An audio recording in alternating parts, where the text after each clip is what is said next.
कराड तालुक्यातील रेटरे खुर्द येथे शांताबाई पाटील सार्वजनिक वाचनालय व ग्रंथालय यांच्या वतीने तसेच रेटरे खुर्द ग्रामस्थ यांच्या उपस्थितीत सांगली येथे कार्यरत असणाऱ्या सोनम विजय पाटील हिची पोलीस हवालदारपदी पदोन्नती झाल्याबद्दल तिचा नागरी सत्कार रेटरे खुर्द येथे करण्यात आला। तसेच तिला भावी वाटचालीसाठी शुभेच्छा देण्यात आल्या। झाले खूप खडतर प्रवासातून भरती झाले। अक्षरशः भरतीच्या वेळी मला पैसे सुद्धा नव्हते। कॉलेजमधून असताना सरांनी एका पैसे दिलेले, त्या पैशामधून मी भरती व्हायचं ठरवलं। सर्वप्रथम सांगलीला ज्यावेळी गेले तेव्हा सांगली म्हणजे कुठं आहे काय काही सुद्धा माहिती नव्हतं। त्याच्यातून ठरवलं की आपण पोलीस होईन परत यायचं, की ज्यावेळी आपल्याला सरांनी पैसे दिलेत की त्या पैशाची जाणीव किंमत राहिली पाहिजे। घरची परिस्थिती अत्यंत बिकट होती, त्यातून वडिलांचा पाठिंबा नव्हता। कोणीही विचारलं की भरतीला जाणार आहे का काय, पण मी ठरवलं आपली परिस्थिती सुधारायची असेल आई वडिलांची तर पोलीस भरती व्हायचं। त्यातूनच 2010 साली मी भरती झाले। आजपर्यंत 2026 पर्यंत पोलीस नाईक, पोलीस हवालदार असे 3 प्रमोशन घेत आजपर्यंत घरातल्यांच्या पाठिंबा तसेच आत्मविश्वासामुळे त्यांनी जो विश्वास माझ्यावर दाखवला त्यामुळेच इथंपर्यंत मी हा टप्पा पार पाडू शकले। तुमचं गाव कोणतं, कशा पद्धतीने तिथून तुम्ही प्रवास केला ते सांगा। माझं गाव ओंड आहे, तालुका कराड, जिल्हा सातारा। वडील वगैरे काय करतात? वडील शेती करतात।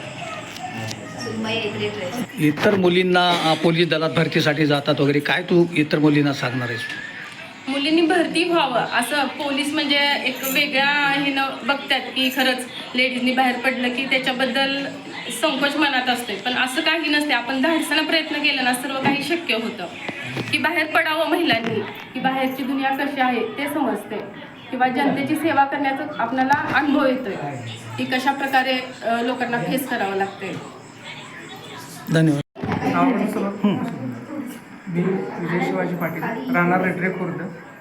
आज माझी पत्नी सोनम विजय पाटील हिला पोलीस हवालदार या पदी नियुक्ती मिळाली, त्याबद्दल आम्हाला खरंच खूप आनंद आहे। कारण तिनं तिच्या आयुष्यामध्ये एवढे चढ उतार बघितलेले आहेत की त्याच्यावरती ती अगणित मात करत आम्ही आज तिच्या या प्रवासात आम्ही तिच्याबरोबर आहोत, याचा आम्हाला खूप अभिमान आहे। तिनं जे स्वप्न बघितलं होतं की आपल्या अंगावरती जी वर्दी आहे ती आपण सातत्यानं टिकवणं, त्यासाठी आपण कष्ट करणं, ती आज आमच्या घराबरोबर माझ्या मुलांना सांभाळून घरातलं सगळं सांभाळून तिची ड्युटी जी करत असते त्याचा खरंच मला खूप सार्थ अभिमान आहे। त्याबद्दल मी तिचा कायम आयुष्यभर काय तुझ्या आईबाबांनी तुझ्यासाठी जी धडपड केली प्रवास त्याचं सांग।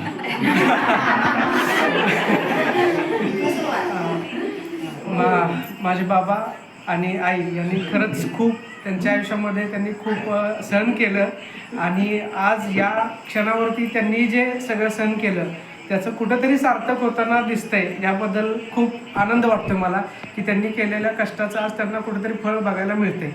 त्याबद्दल त्यांचाही मी खूप आभारी आहे की त्यांनी मला आयुष्यात एवढ्या खडतर प्रवासात त्यांनी चांगलं वागायचं कसं आपण याची कायम मला शिकवण दिली, आणि मी तसंच वागत गेलो। घरातले सगळे चुलते वगैरे त्यांनी कसं सहकार्य